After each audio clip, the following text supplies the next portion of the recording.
There's no such thing as an entirely safe website. There are levels of security, firewalls and booby traps and encrypted trapdoors that will send a rank amateur back to his single bed in his mother's basement, but for anyone with a dedicated desire to break into a site, nothing is impossible. You don't need to be a spy or even a voting age to figure out how to dismantle what one would presume to be the most secure sites. NASA, the Pentagon, both were hacked by the same 15-year-old boy, Jonathan James. A few years later, NASA, the Navy, the Energy Department, and Jet Propulsion Laboratory were all hacked by the same 20-year-old Romanian, Victor Frauer. At the same time, NASA was being hacked by an unemployed British man named Gary McKinnon, who was looking for evidence of extraterrestrial life, and was doing it from his girlfriend's aunt's bedroom, which isn't exactly like working out at Quantico. Hacking into the highest levels of American government doesn't require an MIT education, not if your girlfriend's aunt has a broadband connection, and not if you know even a little bit about moving around encryption devices and have a good understanding of how to rewrite programs to work for you, not against you. Sam doesn't have an MIT education either. He doesn't mainline Red Bull, he's not prone to wearing jaunty capes while discussing his favorite manga characters with his buddies in his parents' basement. He's done some special projects for the government, so he knows his way around a computer, but doesn't have the skills to hack his own bank to move a few zeros around, much less search for the existence of space aliens on NASA's website. So while I've been busy cleaning my mother's house that morning, Sam was trying to work a few contacts who could take a look at the website streaming the video of Gennaro's wife and daughter. He probably didn't plan on eventually scaring a half naked grandmother out of her house a few hours later, but then not all days go exactly how you plan them. Which is how he ended up having a breakfast date at the Roasters and Toasters Deli on South Dixie Highway with a former NSA basement dweller named Walt. He'd called Walt the night previous in hopes of handling things on the phone, but Walt was one of those old school guys who liked to be face to face, though Sam got the impression the guy just wanted a free meal. The more aggravating aspect was that Walt, now that he was retired, thought meeting somewhere at 6 a.m. was perfectly normal. Sam hoped that once his pension came in, he wouldn't be one of those people. He didn't want to see 6 a.m. unless he was creeping up behind it on the way home. But there Sam sat, surrounded by a breakfast gang that seemed to know each other intimately, sharing newspapers, bitching about the Democrats, drinking coffee like their prostates were made of Teflon. Not a Bloody Mary or mimosa to be found, which Sam considered a punishable offense. You come here a lot? Sam asked. Every morning, Walt said. Most of the people here are ex-military or government. It's a good crowd. Just so I understand, Sam said, you spent 30 years in the NSA so you could retire, move to Miami, and surround yourself with all of the same people? You want that I should have gone to San Francisco and moved into some liberal hippie commune? Sam liked Walt, thought he was a nice enough fellow, a good American, all that, but he got the feeling Walt hadn't turned on a television since Reagan left office. That wasn't punishable, but watching him eat runny scrambled eggs might have been, which he'd been doing for the last 15 minutes. 3 times the waitress had brought over a plate of eggs, and 3 times Walt had sent it back after a few bites, saying the consistency wasn't right, until finally the waitress brought over a serving that made Sam seriously ponder vegetarianism for a few moments. All that's missing are the feathers, Sam said. You overcook scrambled eggs, Walt said, you lose all the iron. Sam didn't think that was true, didn't even know if eggs contained iron, but at this point didn't even really care. 2 tums from now, and this whole nauseating aspect of the experience would be rectified. Besides, there wasn't a better computer security guy in all of Miami than Walt. Even though, by the looks of him now, in his country club windbreaker and yellow polo shirt, he was probably spending most of his time on a putting green. He was one of those guys who looked like he was 50 when he was 25, from all that time spent sitting around dark rooms, analyzing data on a computer screen, which made Sam wonder just how old Walt really was, since now the poor guy looked damn near dead, albeit relaxed in his new retired state. He noticed Walt even had dentures now. Weird, because the last time they'd done work together was just a few months previous, and the guy had a full mouth of God given teeth. Listen, Big Walt, Sam said, I've got a top secret mission I need some help on. If it's so top secret, Walt said, why are you coming to a private citizen like me? That's how secret it is, Sam said. Even people in government are suspect. That seemed to satisfy Walt, or at least found a spot in his ego that was sufficiently inured from actual truth. Anyway, working with ex-NSA guys was always a bit of a pain in the ass. They just knew a lot more than other people. But that was okay, Sam thought, since it gave someone like Walt something to be proud of in addition to his penchant for eating, essentially the moderately warmed ovum of a chicken. And it wasn't like Walt was feeding information directly to Rumsfeld back when they were both still employed anyway. Walt's job was your basic low-level computer security gig at the NSA, like tracking minor threats on things like the Eastern Interconnected System power grid and calls about suspected terrorists with MySpace pages. 9 to 5, no weekends, no direct knowledge of Dick Cheney's whereabouts at any given time, but a business card that said NSA, which was pretty good for getting people to waive late charges at Blockbuster. Sam showed Walt the website and the video, which Sam noted had been updated since the night before. There was even more footage now. Don't tell me this is some kind of pornography, Walt said, shoving Sam's laptop away at the first sight of the woman and child. No, no, nothing like that, Sam said. Because I'm here to tell you that pornography leads to terrorism. Studies have shown this. The other pain in the ass aspect of working with an ex NSA is that a lot of them were desperately odd people who'd spent their best years scared out of their minds by the shit they'd witnessed, even if they witnessed it on the computer or through secondary reports. Agreed, totally, Sam said.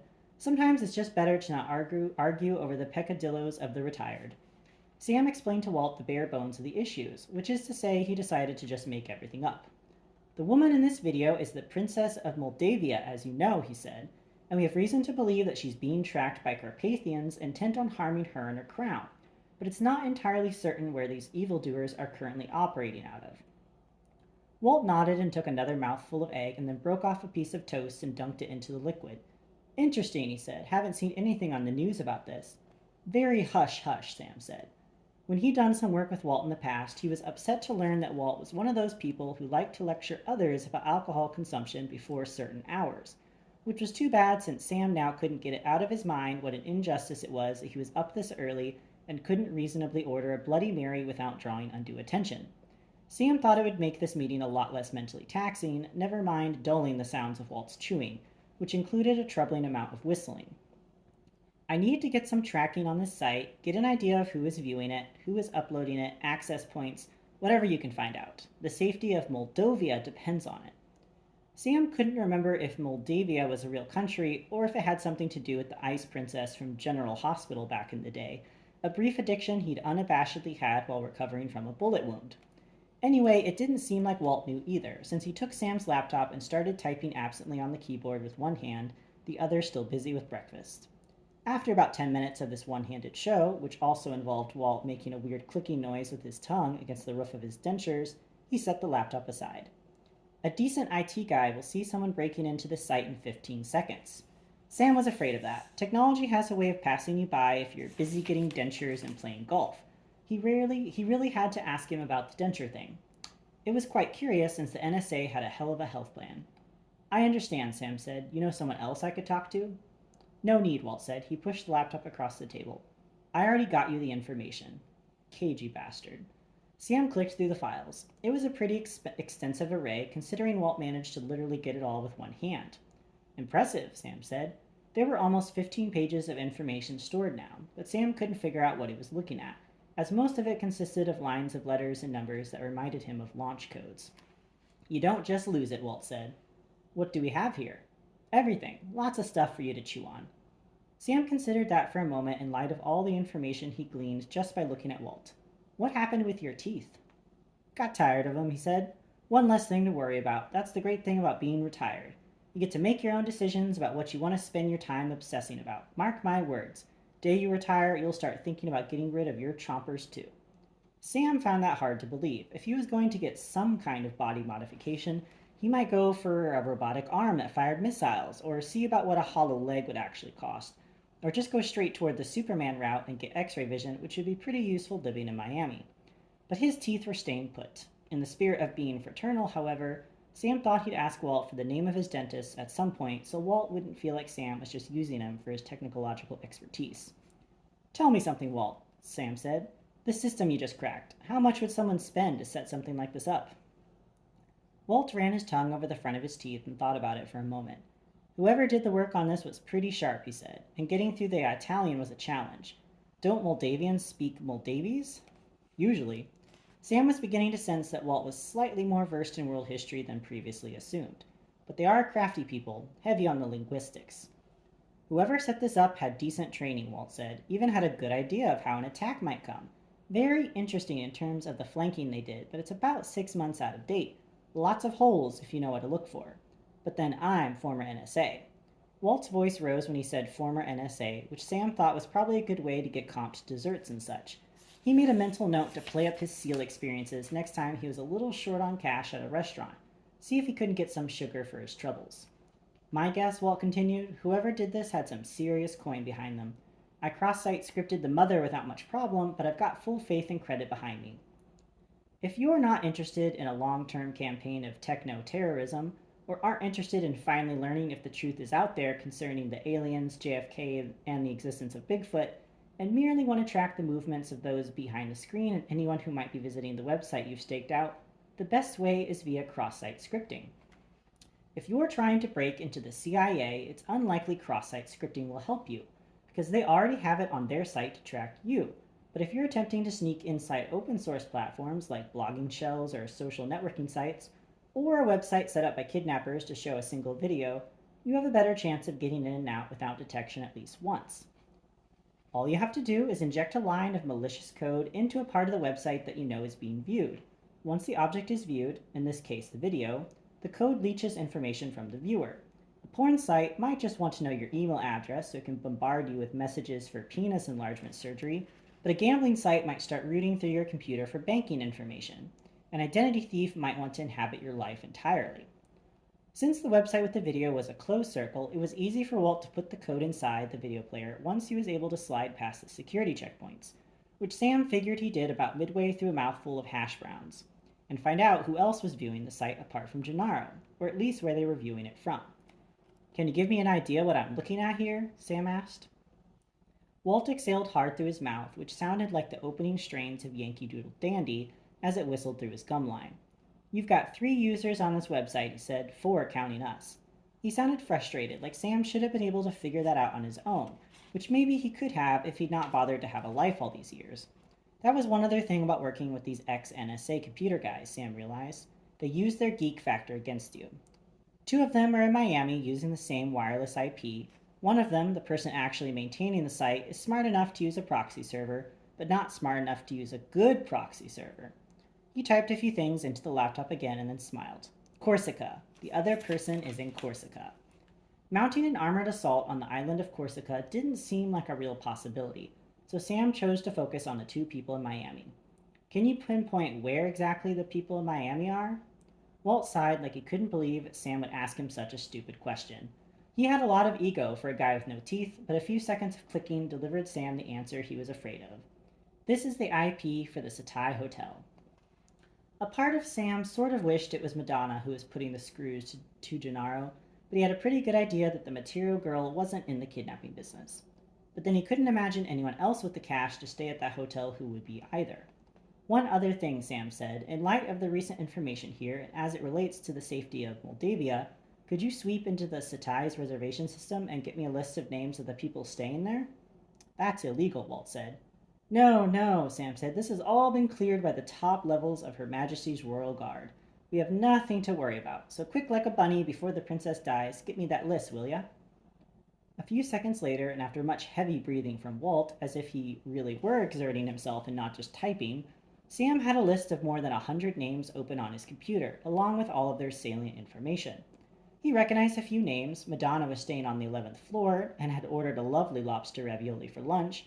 Al Pacino was on the 15th but was checking out this afternoon, which was good since he was already $300 in the red on valet fees. And Carson Daly was staying on the 21st, which seemed silly compared to the relative fame of the others, but Sam figured maybe Daly required less oxygen to survive. But no other names jumped out directly. He'd get a buddy at the FBI to run the list. Anyway, see if anyone showed up as wanted for anything interesting. He wasn't even sure who he hoped to find on the list, since it's not as if there were bands of famous kidnappers floating around. Sam couldn't even think of anyone who did it regularly and with much success apart from, well, Hezbollah, but he didn't think they were in the market for Italian heirs. He scanned back over the list one more time and landed on one curious name, Nicholas Danino, Gennaro's father-in-law. Nicholas was staying in the other penthouse suite just adjacent to Gennaro's, which made sense. It didn't mean anything insidious. They were family after all, but in the scope of the information Walt had just delivered, it felt curious. Quid pro quo, Walt said, and Sam immediately cursed the existence of that Hannibal Lecter movie that taught everyone the term quid pro quo. More than 15 years later, and half the universe was still tossing it around like it meant something.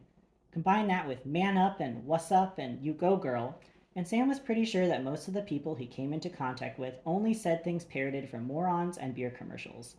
Not that there was anything wrong with beer commercials conceptually, just that they weren't especially deep with philosophical thought and nuance. Sure, Walt. Walt smiled, which made Sam recoil. Man, those teeth looked strange.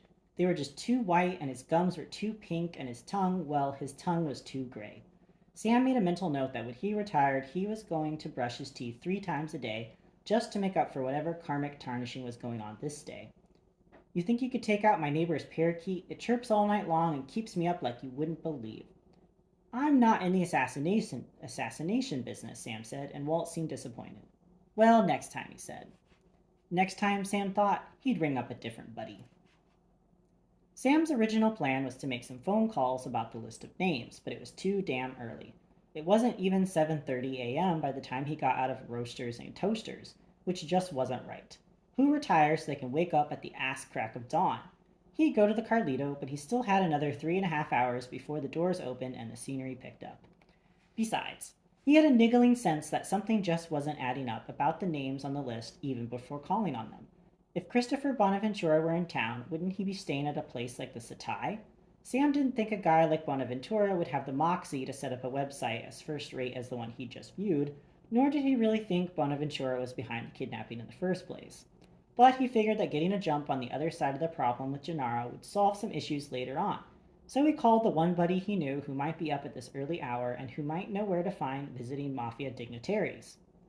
Darlene worked organized crime in New York when Sam first met her, and he was pretty sure they had a night of passion right around the turn of the millennium, back when everyone, especially everyone who was privy to inside information about what they feared was likely to be the total destruction of the American infrastructure, thought they could write checks that would never be cashed. Fact was, he just wasn't 100% certain about it. It was a long night. There were several bottles of champagne involved, and all of it happened in an unmarked building in Newark that housed an alphabet soup of secret agencies. Nothing good ever happened in Newark, though technically neither of them were even there. Anyway, she'd never mentioned it, and he'd never mentioned it, and that was okay. Sam didn't think that if his performance had been notable, there would be this silence, so he thought not poking a stick into the issue was likely to keep the specter of disappointment away from both of them.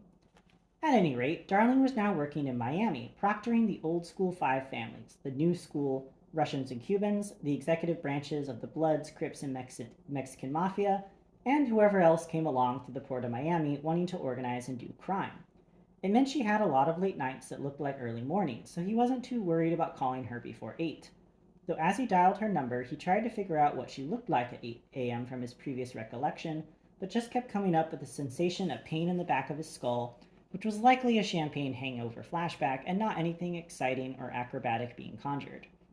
Sam Axe, Darlene said, I must say I wasn't expecting a call from you this fine morning. You locked in a cell in Kabul or something? No, no, Sam said. I'm just picking up a protein shake and then heading off for my morning ocean swim. I'd like to see that, Darlene said. Sam wanted to believe she was being flirtatious, but he got the sense that she was being facetious. Maybe he was wrong about that night. That whole partying like it was 1999 business did tend to dull the old cerebrum. Listen, Darlene, small favor. Small? Now he really wasn't sure. There was a lot of subtext to this woman, a lot of levels, a lot of ramps. He started thinking of her like a parking garage and realized it was really far more than he could reasonably be asked to deal with before noon. Tough to be really smooth when Regis and Kelly are still on in most houses. Never mind, he'd already spent far too long talking to Walt, which was like intellectual antifreeze. Yeah, he said, tiny. Be humble, he thought, just go with it. I'm trying to track down Christopher Bonaventura. You got any idea where I might be able to find him this week?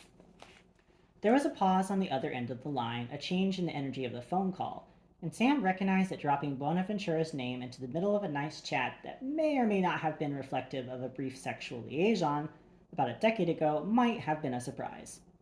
You've got no reason to be looking for Christopher Bonaventura. Normally, Sam liked that kind of direct talk. Simple orders. Do this, do that, put it there. Nice thing about being a SEAL was that you pretty much always knew how your boss felt about you and what was expected of you. There was not a lot of emotional negotiation. But this was more like a personal directive from Human Resources, both for today and tomorrow and probably the foreseeable future. I don't even need to talk to him, Sam said. I just need to know where he's staying while he's in town. Why would you think he's in town? The problem about digging a hole is that if you're not careful, someone is liable to push you into it. I saw that explosion yesterday and figured it had to do with him, Sam said. It was worth a shot, he figured, since Gennaro had mentioned it the night previous. And if Gennaro knew, well, then the FBI knew. And if the FBI knew, then everyone with a security clearance above a janitor at the field office over on Northwest 2nd Avenue probably already had a peek at the incident report. It was a nice office, really, with strong, soundproof walls and a good location. There was a bar across the street called the Dorsal Fin where, for the price of a shot, and on a particularly slow news day, you could probably get a few mundane state secrets. Darlene stayed silent. When she finally did speak, all she said was, "And?" "And, well, I'm sort of working with a friend who has business interests affected by this terrible calamity," Sam said. When Darlene didn't reply immediately, he added and kept adding and adding and adding. "And as you know, I'm concerned about the intercoastal byways, and that was a significant environmental accident out there, which, when you take into consideration the migration patterns of the seagull and the swallows of Capistrano, which, as you know, are endangered, could be considered a problem, internationally, as you know." Sam was of the opinion that if you added the words "as you know" to anything, people tended to pretend as if they did know, if only to not seem comparatively ill informed. It was a skill he gleaned working with intelligence people. No one wants to seem like a moron, even if admitting they don't know something would likely make them seem all the more reliable. "Sam," she said, "he got away with killing his own father. You don't just walk up and talk to him unless you have a good reason to have the mafia on your ass. These guys are true blood killers, not a bunch of Newark posers." Newark. Sam was pretty sure that was a signal. Really, it didn't matter. He'd recently had a brush with unwanted marriage, and then there was the fact that he was technically still married to an ex-hippie, but it was useless to dwell on the past. Well, maybe not useless, but not advisable, anyway. Faced with dealing with history or dealing with the moment, Sam always advocated the moment. It was controllable. Besides, what was nice about his current position in life was that he got to spend a long time at the old romantic buffet, but even still, you never knew when your favorite place might get shut down with an E. coli breakout. Or in the case of Veronica, whom he didn't hate certainly, just didn't want to, spend forever with, another marriage proposal. Though he sure missed his Cadillac. It was tough being a desirable man, Sam knew, but he wasn't Burger King. Some people just weren't going to get it their way. "All I'm asking is if you know where he's staying," Sam said. "I'm not planning on some Elliot Ness takedown." Darlene kind of snorted in response. It was a weird sound coming from a woman, but then he'd heard and seen a man whistle through his false teeth today without any sense of embarrassment in the least, which made Sam think that vanity was really an underrated thing. It wasn't even 8:30 in the morning, and he was already having moments of clarity, and without any liquid encouragement. Maybe he actually would start waking up and taking ocean swims. Sam thought he'd try one more parry before giving up the whole story just to get an address. Worst case scenario, he'd just tell Darlene the truth. She was FBI after all. If she really wanted the truth, she could probably get it without Sam ever knowing. "Look, fact is, it's not really for me. It's for a sick friend. He thinks Bonaventura might be the only person who has a matching bone marrow profile. Not even a natural born killer can turn down someone in need of a little bone marrow. If I can make the effort to find him, well, I think Mr. Bonaventura might make the effort to help my friend." That should do it, Sam thought. Find some middle ground. Appeal to her emotional center. Reminder of just how cuddly old Sam Axe was. Though the more he thought about it, he was starting to think that maybe the woman there that night in Newark was actually named Carlene. "He has a compound that he uses on Key Biscayne," she said, though her voice sounded kind of robotic, like she was just giving a report, but then gave Sam the address. I wouldn't stop by with a scalpel and try to get that marrow out of him. You're likely to end up gator bait." "Noted," Sam said. "And Sam, whoever is employing you, tell him to pay his debt and get out of the country and then see about getting into the space program. Bonaventura is not the kind of person who chalks things up to being part of the game. It's all personal to him." "Noted," Sam said. He wasn't sure why he kept saying noted, but he sort of thought it made him sound more official. "Anything else, Darlene?" Sam could hear a light tapping sound, as if maybe Darlene was clicking her teeth together, getting pensive, thoughtful, conjuring that night in Newark herself. Sam time is hard to forget. He imagined her sitting in her office and really trying to get a fix on her memories, maybe even pondering a meetup at the dorsal fin for a few drinks, and then, well, why plan it? He heard that tapping sound again and realized that was actually the sound of her typing in the background. Yes, she said, come to think of it, one other thing. As you know, having your friend Mr. Weston involved with Bonaventura would be bad for his profile. So I'd say it would be smart to be discreet.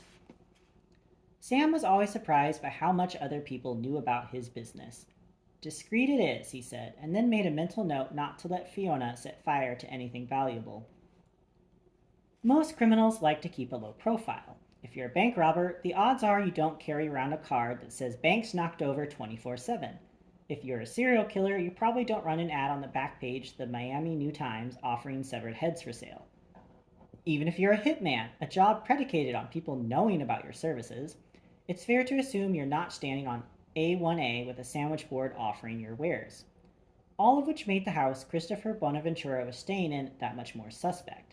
It wasn't just the phalanx of black on black Mercedes Benzes and Suburbans with bulletproof body armor encircling the drive that made it so suspect, though that certainly wasn't helping matters. It was also the men standing behind the front gate of the house on Harbor Drive holding modified M1911A1.45s like they were rolling with a Marine Force recon unit. Thing of it was, Sam thought, they sort of looked like Marines too. Close cropped hair, square jaws, arms as thick as thighs. Used to be mafia foot soldiers were on the chunky side. It wasn't like they were big on hand to hand combat. They shot you or hit you in the head with a rock or clubbed you to death with a bat and then buried you in a cornfield. Physical work, sure, but quick work. Nothing where you'd need big muscle endurance. But these guys looked like they were hitting the free weights pretty regularly. Maybe taking a syringe or two also, since Sam thought he could make out the entire arterial path of the guy closest to the gate, and he wasn't even out of the car yet. Despite Darlene's admonition to avoid it, Sam figured he'd drive by the house where Bonaventura was staying for the week anyway, just to get the lay of the land, see what was what, and any other cliche he could think of. The truth was that he just wanted to see the damn place, since a house on Harbor Drive in Key Biscayne meant bucks he frankly didn't think even the mob could afford, at least not publicly. So now he was parked across the street from a house 3 stories tall with a visible tennis court on the roof, the mere idea of which made Sam wonder just how dedicated you have to be to a sport to put it on the roof of your house. Apart from the Benzes and Suburbans, it was about all he could really see from the street, since the front gate was thick black steel and the line of men behind it didn't exactly allow for great sight lines, at least not from across the street. So Sam got out of his car and started walking toward the house. What was the worst that could happen? Sam thought it was unlikely that they'd open fire on him right away, plus it would be hard to explain the blood spatter all over the nice McMansion across the way. Gunfire on the nicest street in Key Biscayne was likely to cause a stir. So while these guys were strapped like they were expecting the Chinese Red Army to come stomping down the street, it was probably more about intimidation than action. Pardon me, boys, Sam said, but I've lost my dog. Little cocker spaniel, white and sort of off red. Party colored, they call him, but I just call him Chuck. You guys see anything matching that description? The guys looked back and forth at each other with confusion, as if Sam were speaking gibberish. So he just kept walking toward the gate and talking. Pink tongue tends to poke out the side of his mouth when he's running. Just the nub of a tail. This sound familiar? Barks at every leaf and buggy sees. Anybody? He kept phrasing everything like a question, thinking that eventually one of the guys holding the 45s would think to respond, if only to stop the cavalcade of queries. He stopped talking when he got close enough to the gate that he could peer in rather easily, since now all of the guys were grouped together and muttering to each other in low voices Sam couldn't quite make out. He wasn't even really sure what he was looking for, but had a general feeling that because of the way things normally went down, he'd probably need to scale the wall and cause a ruckus at some point, so he might as well start looking for ways in now, before he was dodging bullets. There was a sign in the middle of the gate that warned people away with threats of armed response units and fatal levels of electricity. If a dog really did get loose in this neighborhood and decided to raise his leg on Bonaventura's gate, he'd be electrocuted, which made Sam think that the wisdom behind HOAs was truly lost on the rich. Nevertheless, the guards didn't seem too concerned about the electricity if their relative proximity to the gate was any judge. Most people tend to shy away from electrified fencing, but the 10 men assembled behind this one didn't seem to be too tense, which meant it was likely turned off. Maybe 10 guys with guns and lethal electricity was considered overkill even for mob guys. Sam counted up the cars, 5 Suburbans, 5 Benzes, A few other black cars that didn't look quite so fortified, as well as three MV Agusta F4cc motorcycles, a bike that runs around $130,000 out the door and goes out that door at nearly 200 miles per hour. The aggregate value of the parked transportation was fairly mind boggling. Really, being the good guys just didn't pay as well. No dog here, one of the guys said, but it was impossible to tell which one since they all looked exactly the same. Same hair, same facial features, same guns, probably the same flash grenade strapped to their chests, too. Whoever spoke did so in perfect, unaccented English. He might have been Italian, but he wasn't from Italy and didn't exactly fit the profile of someone who'd been cracking heads since getting made. You sure? He's a gassy fella, so even if you didn't see him, you might smell him. Know what I mean? Sam said. He was looking at one guy, the one he figured spoke to him a moment previous, but the answer came from a different person. You heard me, he said. Now go. You're in the wrong neighborhood. Testy. No, I live just down the block, Sam said. Mind if I leave you my phone number? In case you see the dog, you can call me? My daughter and I, well, don't know what to do with ourselves. That dog has really helped my daughter with her spina bifida. Sam wasn't sure what spinal bifida was, but figured it sounded just bad enough that not even these guys could turn away from it, testy demeanor or otherwise. Fine, the man said. Give me your number. He pulled out a Talatech RPDA 57, the official PDA of the Marines, a rugged green device that did everything from make calls to collaborate mortar coordinates. Not exactly the kind of thing you purchase at Office Depot, and not exactly the kind of thing mafia foot soldiers kept in their back pockets. If these men were employed by Christopher Bonaventura, it meant the game was a whole hell of a lot more complicated. Sam gave the man his cell number, and when the man asked him for his name, Sam said, Chuck Finley. For some reason, this got the men to exchange awkward glances with each other. Finally, Sam thought, old Chuck's getting a rep with the criminal element. You said your dog's name was Chuck, the lone-speaking man said. Crap. Testy and paid attention. A Marine for sure. It is his name, Sam said. It is. I love that mongrel so much, I gave him my own name. It's easier for my daughter to remember, too. As you know, with spina bifida, the memory is often the first casualty, and with her mother gone, well, that dog is almost like another father to her. All the men nodded in unison and with matching solemnity. It was like watching the Rockettes doing that kicking thing and just as creepy. These guys might not be active service Marines, Sam thought, but they sure were regimented. And judging by their guns, PDAs, and fresh haircuts, well funded. He just didn't have any idea what they were doing guarding Christopher Bonaventura's vacation house. Or at least he didn't until Nicholas Dinino, Gennaro's stepfather-in-law, pulled up behind the men in a convertible Bentley Continental, waved innocuously as they opened the twin sides of the gate, and then nearly ran Sam down as he sped away from the house.